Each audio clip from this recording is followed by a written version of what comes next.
WWE's Bad Blood has culminated in Atlanta, Georgia, and I think we may have had one of the best middle ground PLEs of 2024. I genuinely loved almost everything about Bad Blood. This PLE had everything. It had drama, it had storytelling, it had returns, it had new ways of telling stories in regards to WWE utilizing social media.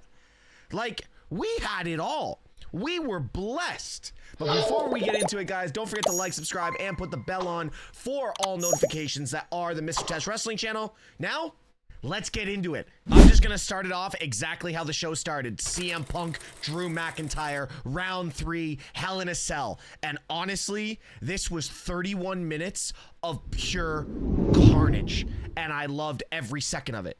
Drew McIntyre and CM Punk could have just put on one of the best Hell in a Cell matches I have ever seen, maybe next to Seth and Cody.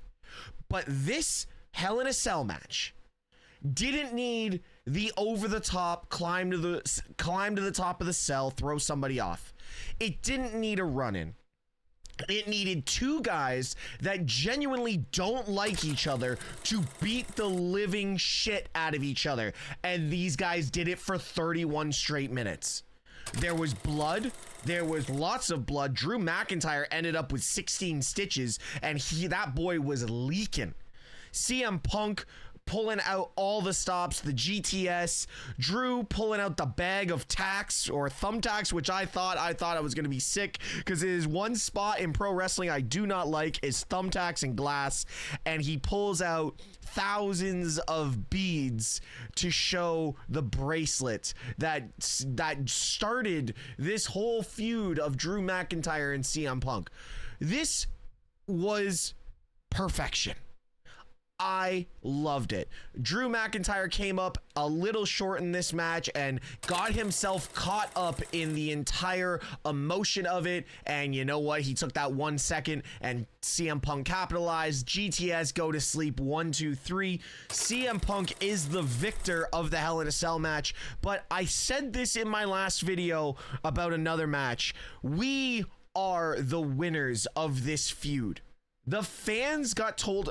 I will say this, I don't bring up Mr. Uncle Dave's rating reports often, but if this was not rated a 5-star match, there is something seriously wrong with the wrestling community, because this match cooked in every single facet of what professional wrestling and sports entertainment needs to be. These guys just brutalized each other, and I loved it.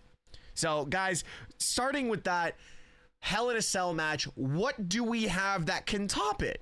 I felt for Nia Jax and Bailey going into this match, because you have to follow Drew McIntyre and CM Punk with a WWE's Women's Championship match that has not really many ramifications, but Nia Jax and Bailey did what they needed to do to tell the story. There was some sloppiness in this match, and it came from both parties, but honestly, I think this match was what it was.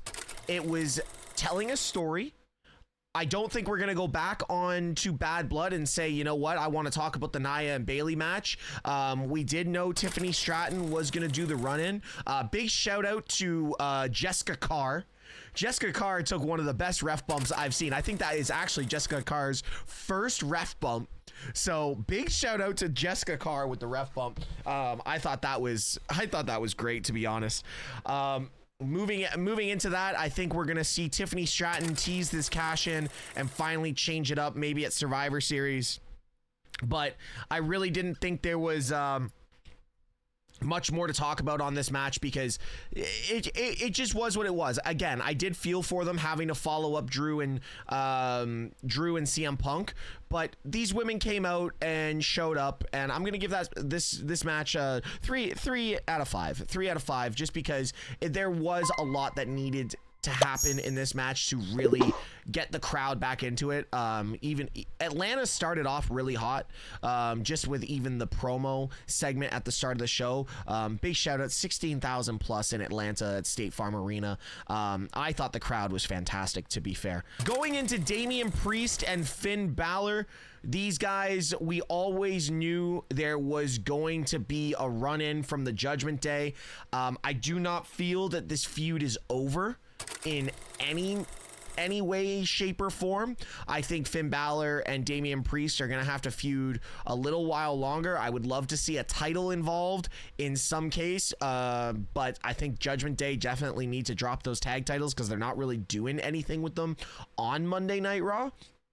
But this match was very good. Finn Balor is just a tactician in the ring, and if you look at Damian Priest from where he was 2 years ago to now, he's a mainstay. He's one of the biggest main eventers on Monday Night Raw, and I really enjoy the character he's developed and everything that he's been able to do coming out of the Judgment Day and really building his own persona. Damian Priest is going to have a very long career, granted he stays healthy. Damian Priest and Finn Balor really complement each other when they're in the ring. They tell a beautiful story. They work safe. They work well. I just think overall, Damian Priest and Finn Balor need a bigger push, but I'd like to see them separated a little bit, but I'd like to see them both somewhere in the division really fighting for an IC title. I would love to see Finn going for the IC title. I'd like to see Priest going back for that world title. I think he deserves it. But overall, this match was great. I'm going to give it 3.5 out of 5. Judgment Day obviously had to get involved, but you know, I was hoping we'd see Jey Uso in some facet helping out Damian Priest, and but we didn't get it. But I think there's a lot more story to tell here. Guys, before we get into Rhea Ripley and Liv Morgan and Cody Rhodes and the Roman Reigns and the Bloodline, we're going to talk about Triple H's major announcement. Triple H came to the ring, big pop for Papa H from the Atlanta crowd. We see him get into the ring, a crown jewel stand there, and a title to be unveiled. And they unveil the Crown Jewel champion. Now, first off, we already have a Crown Jewel champion. Insert right here. And no, I ain't milking nobody. But anyways, so we got the announcement that the Crown Jewel Championship will be defended between the two champions of Monday Night Raw and Friday Night SmackDown for both the women and the men at Crown Jewel, and the winners will receive this massive belt. Very big belts, very shiny, very gold. It's so ugly, it's beautiful. That's the only way I can put it. That belt is so ugly, it is gorgeous. I do like the idea of that being the main events, because a lot of people, and you got the reaction from the Atlanta crowd when Triple H brought up Crown Jewel. They were not happy. And I think that might be the sentiment between the wrestling community right now when it comes to the Saudi events, because they really always just are the spectacle for that part of the world. And yes, over many years, WWE was a spectacle for North America, but now it has gone international. But I feel that the Saudi events, people are really getting a little tired of them. They seem to always be this massive spectacle that it's a massive house show. That's the biggest. And that's no disrespect on my part, because there has been some very good Saudi events. But in the end of the day, it just feels like a massive house show with lots of fireworks. And this is what the Saudis like. So, they need to do something, and having the men's and women's champions fight against each other as the main events is the best story to tell, because it doesn't affect the true storylines. And if that's what they want, that's what they can have. I'm cool with it. Like I said, that title is so ugly. It's beautiful. I'm looking forward to seeing Gunther put that around his waist, and probably Nia Jax put it around her waist. And we are going to move on from the massive announcement into Rhea Ripley, Liv Morgan with dirty Dominic Mysterio in a shark cage. 14 minutes. I didn't think this match was going to go this long. I thought this was just going to be a quick Rhea Ripley brutalization of Liv Morgan, and it was 14 minutes of that. But Liv Morgan got a couple of shots in. I don't believe this story is over. Can we talk about the stunt from Dominic Mysterio almost falling headfirst onto his neck out of the shark cage just by a chain harnessed to his ankle? I know what, I'm not going to bring it up, but I know what everybody was thinking when he fell out that cage. I'm not going to talk about it, but we all thought it. Let's move on. WWE, please don't ever do that again, because my heart skipped about 16 beats. That was terrifying. And right after this, we get a run-in. By the way, I believe the referee was Jason Ayers. No, the referee wasn't Jason Ayers. It was somebody else for that match. But he definitely forgot to remember what a 10 count was, because I'm not too sure this match was a no disqualification match.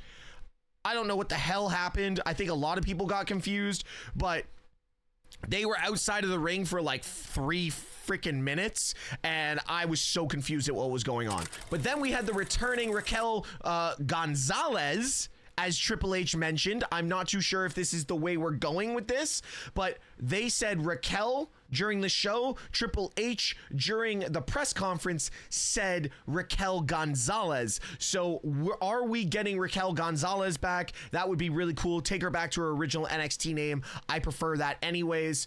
But we had the return to excitement of fans of creative, but the crowd seemed a little flat. Which I'm a little concerned for Raquel on that. Hopefully they can build her as a very strong heel and give her a lot to do with Liv Morgan. A lot of people said they're confused at why she's returning. Hey, she's got beef. She's got history with Liv. She's got history with Rhea Ripley. So there's a lot to this, and adding another female into the Judgment Day and another female tag team gives Bianca and Jade more to do. So this is a very positive return once you look at all the avenues that can be drawn out of the Judgment Day's new female tag in Liv and Raquel. I'm excited for this. Rhea Ripley defeated Liv Morgan via disqualification, but I think they just ran with kind of a miscommunication, because I think Liv was laid over top of Rhea for a pin, but then they just kind of ran with it saying, oh, it was the DQ because the bell already went. Anyways, with that being said, good match. I'm going to say 3.5 out of 5 stars. I really enjoyed it. But please, WWE, for the life of you, please never do that stunt again. Moving on to Cody Rhodes, Roman Reigns, and the Bloodlines, Solo Sikoa and Jacob Fatu. 25 minutes of pure entertainment. I loved everything about this match. The storytelling between Cody and Roman was fantastic. I would have liked the build to Roman and Jacob squaring up to be a little bit more drawn out. They did it well, but it just seemed it fell flat once they did finally connect. But this was everything that we expected this match to be. We did get a result, unlike my predictions, which I think I went 1 for 4 on my predictions this week, this PLE. So W's in the chat, Teshk. Common Steve L's. Yeah, I know. But this match was great. Obviously, we were going to get the interference from the Tongans. Let's go back quickly. We had the special entrances from Cody and Roman. Very WrestleMania-esque. I'm not too sure how I feel about those types of entrances outside of Mania and maybe SummerSlam. It just feels like once they do it at Mania and then they start doing it on the smaller PLEs, they are taking away the lore of what WrestleMania is. So I wasn't too, personally, I was like, okay, like, yay, you did it. Can we not do that again? But again, that's just me. That's just how I saw it. But going back to the match, Cody Rhodes taking that splash off the turnbuckle over into the announce table, that was phenomenal. And then obviously we had the big return. And my favorite thing is, if you go look at what's his name, Trinidad Flag Guy, he posted his view of Jimmy crawling out from under the ring, and we didn't get to see that on the on TV, but he was there for a minute. Jimmy had like crawled out from underneath for a minute, and I loved it because he's just kind of just standing there waiting for the camera hit, and then Jason Ayers, the referee, kind of just looks over, and then, you know, Solo looks over, and Jimmy super kicks Tama Tonga, and then Tonga Loa, the greatest of all time, Tonga Loa. But then Jimmy returns, you know, Solo goes after him. You get the spear from Roman, 1, 2, 3, Solo and the Bloodline fall again. I still think that takes away from Solo's aura of being the tribal chief, because he still can't pick up a win. So that's that. And then we had kind of, you know, the new Bloodline jump Cody Rhodes at the end as Roman and Jimmy are walking out. Jimmy has to coerce Roman to go save Cody. And we're like, okay, so that's it. Those three are going to stand tall. And then Roman hands Cody the title, and Cody decides to remind Roman who the undisputed WWE champion is by holding his title up. And then those beautiful words and that beautiful music hits. If you smell, the final boss returns in Atlanta with his title, with the crowd going crazy. And now I don't know what they're going to do with the Bloodline storyline. I'm excited. This feels like we're on the road to WrestleMania already. Bad Blood was insane. The Rock just comes out, his music hits, he just looks at everybody in the ring, does this, walks away, cuts a 7-minute promo on Instagram talking about rock music, and then the show ends. Or does it? Social media begins to go wild. Social media goes crazy. Kevin Owens turns on Cody by attacking him at his bus, and not one WWE camera is around to film it. WWE has just changed the landscape of storytelling. You need to pay attention to everything now. This might have been the best part of the show, because WWE is finally showing their reach and how they are adapting with the times, how the content creators are the ones helping tell the story. You're welcome. No, but I'm just saying, the content creators have been doing this for years. Yes, they have utilized us on so many other platforms. Now, just people filming off their phones are helping tell the story. This is awesome. Guys, I am going to end it there. Kevin Owens turns on Cody Rhodes without one WWE camera around. Insane. I'm looking forward to Monday Night Raw. Please, in the comments, let me know what you thought of Bad Blood. What did you like? What didn't you like? And who's the final boss coming after? Guys, don't forget to like, subscribe, and put the bell on for all notifications. Once again, this is the MrTeshk Wrestling channel. And saying, like always, be good people.